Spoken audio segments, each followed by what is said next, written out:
Good morning students. आज हम 10th class की संचन बुक में दिए गए पार्ट नंबर 1 हरिहर काका के बारे में जानेंगे। इसका पार्ट 1 और पार्ट 2 हम कर चुके हैं। पार्ट 1 में क्या है कि हरिहरी काका है, वो एक किसान है, उसके पास 15 बीघे ज़मीन है, उसके 4 भाई हैं।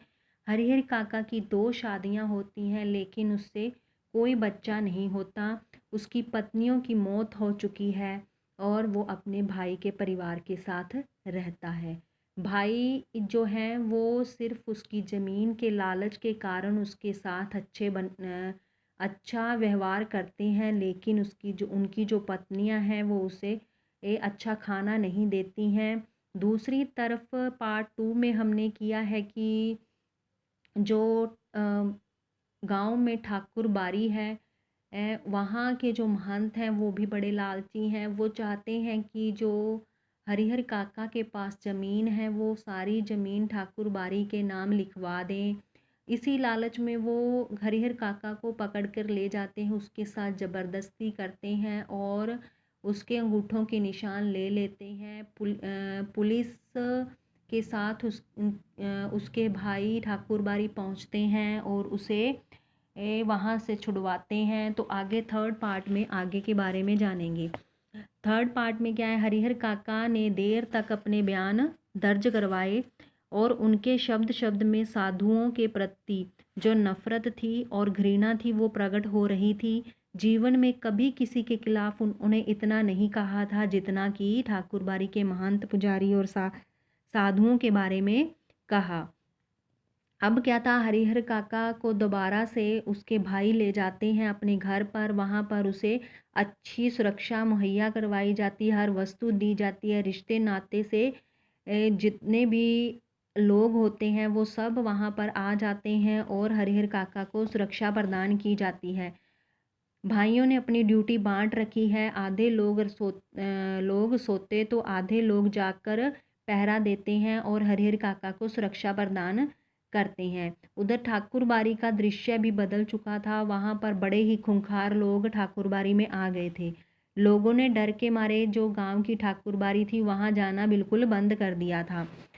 गांव हरिहर काका को लेकर गांव प्रारंभ से ही 2 वर्गों में बटा हुआ था। इस नई घटना को लेकर दोनों तरफ से प्रतिक्रियाएं व्यक्त की जाने लगी थी। अब क्या है, अब हरिहर काका एक सीधे साधे और भोले किसान की अपेक्षा चतुर और ज्ञानी हो गए थे। वह महसूस करने लगे थे कि उनके भाई अचानक उनको इतना आदर सत्कार और सुरक्षा प्रदान क्यों कर रहे हैं। उसकी वजह उन लोगों के साथ उसका सगे भाई का संबंध नहीं था बल्कि उनकी जायदाद थी, अन्यथा वे उसको पूछते तक नहीं। इसी गांव में जायदादहीन भाई को कौन पूछता। हरिहर काका को अब सब कुछ नजर आने लगा था। महंत की चिकनी चुपड़ी बातों के भीतर की सच्चाई भी अब वह जान गए थे। ठाकुर जी के नाम पर वह अपना और अपने साधुओं का पेट पालता था। वह ठाकुर बारी के नाम हरिहर काका की ज़मीन लिखवाना चाहता था और बिना परिश्रम किए अपना जीवन आराम से भी व्यतीत करना चाहता था। कौन? महंत।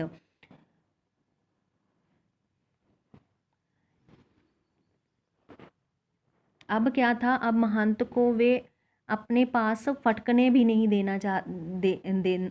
देते थे, क्योंकि वो महंत की जो सारी सच्चाई थी वो जान गए थे।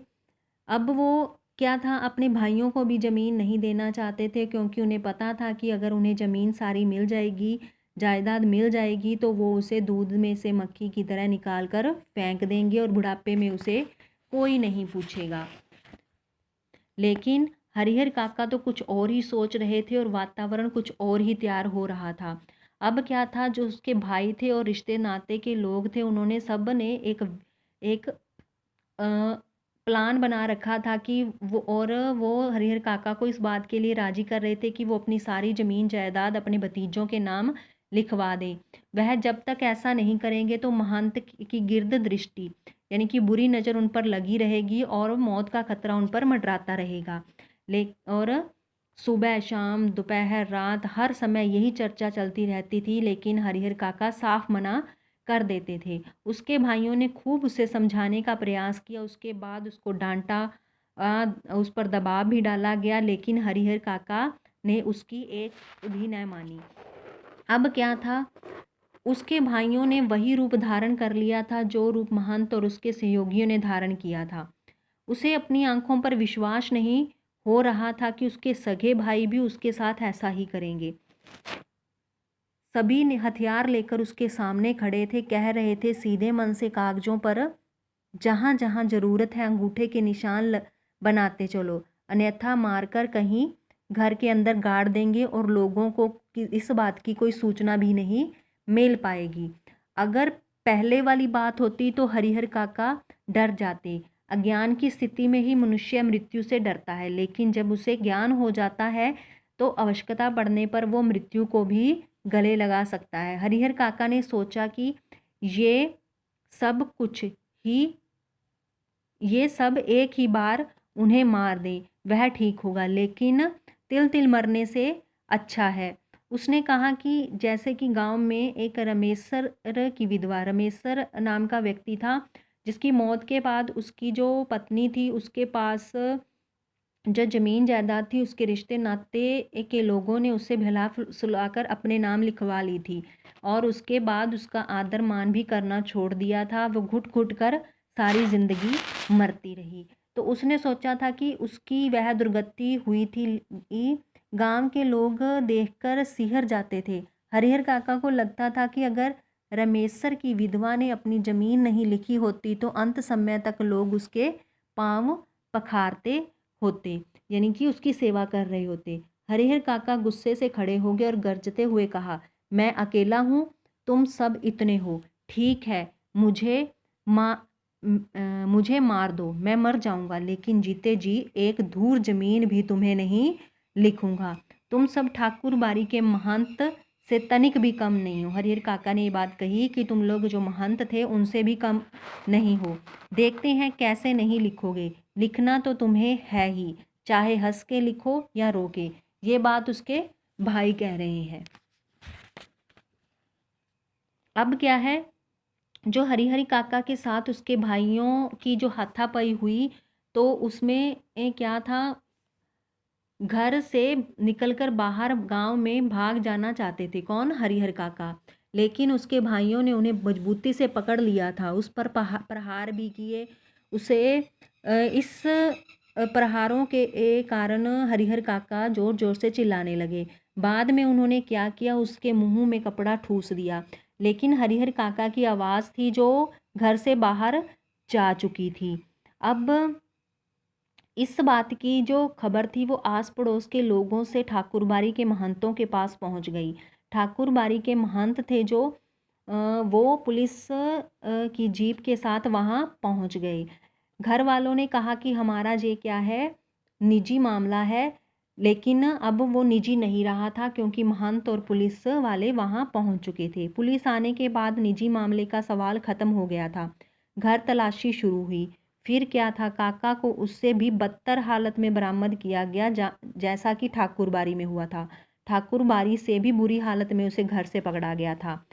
बंधन मुक्त होने पर पुलिस की सुरक्षा पाने के बाद उन्होंने बताया कि भाइयों ने उस पर बहुत अत्याचार किया है, जबरन अंगूठे के निशान लिए हैं, और हरिहर काका के पीठ माथे पाँव पर भी कई जगह जख्म के निशान थे। वह बहुत घबराए हुए लग रहे थे, कांप रहे थे। अचानक बेहोश हो गए, उनके मुंह पर पानी के छींटे मारे गए और उन्हें होश में लाया गया। उनके भाई भतीजे थे वो सब भाग गए थे। पुलिस की पकड़ में सिर्फ रिश्ते के 2 व्यक्ति आए थे, रिश्ते के शेष लोग भी फरार हो चुके थे।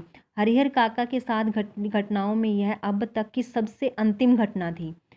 इस कहानी में सबसे अंतिम घटना थी जो इसके साथ घटी। काका अपने परिवार से एकदम अलग रहने लगे। उन्होंने सुरक्षा की मांग की और राइफलधारी पुलिस के 4 जवान उन्हें सुरक्षा के लिए मिले।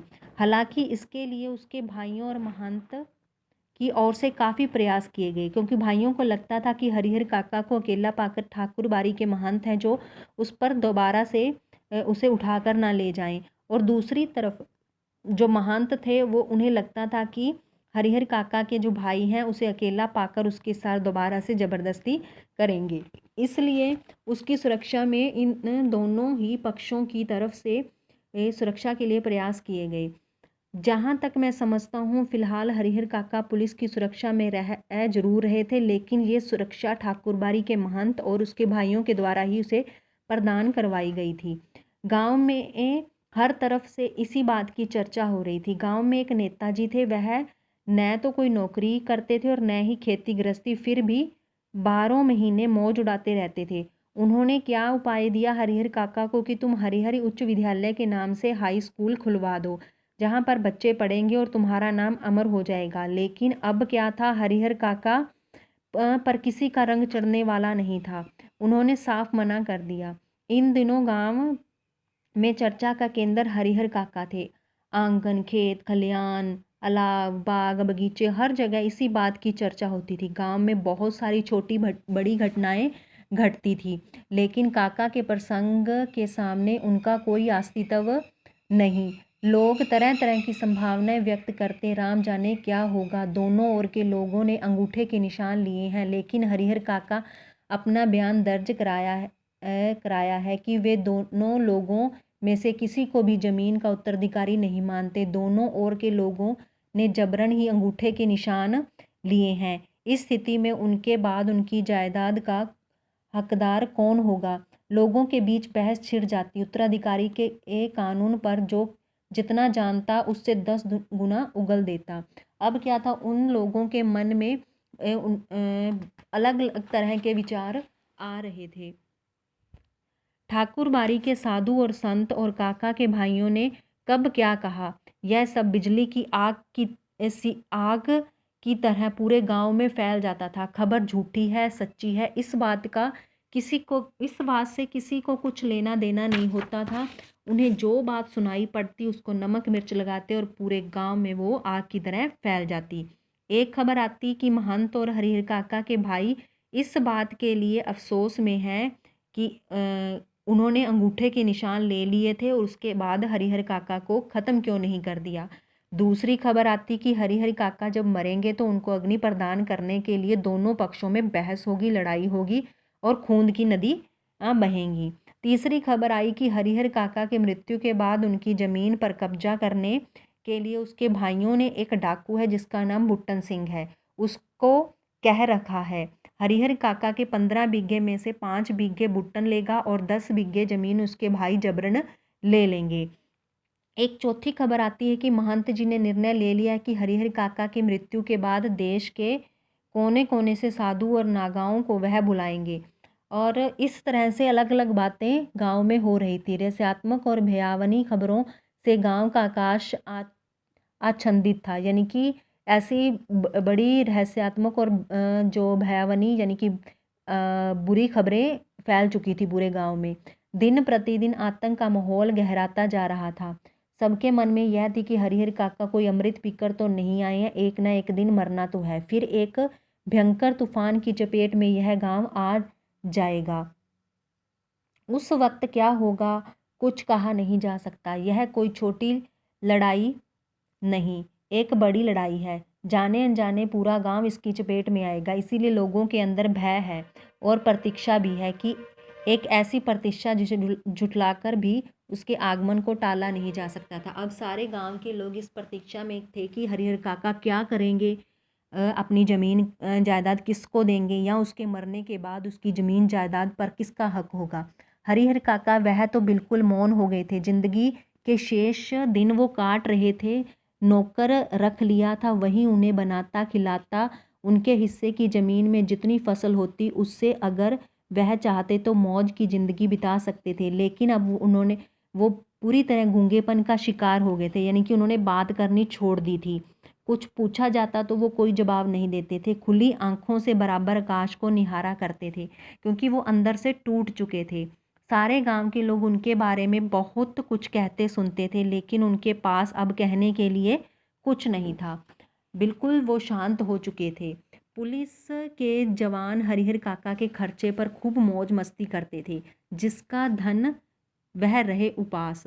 यानी कि जिसका धन था उसे मौज मस्ती की कोई चिंता नहीं थी, खाने वाले करे विलास। और जो पुलिस के जवान उसकी सुरक्षा के लिए तैनात किए गए थे वो पूरा विलासितापूर्वक जीवन जी रहे थे, मौज मस्ती कर रहे थे। अब तक जो नहीं खाया था दोनों जून उसका भोग कर रहे थे। उन लोगों ने जब जो कुछ आज तक नहीं खाया था वो भी आज उन्हें मिल रहा था हरिहर काका की बदौलत। लेकिन हरिहर काका खुद क्या हो गए थे, बिल्कुल चुप हो गए थे।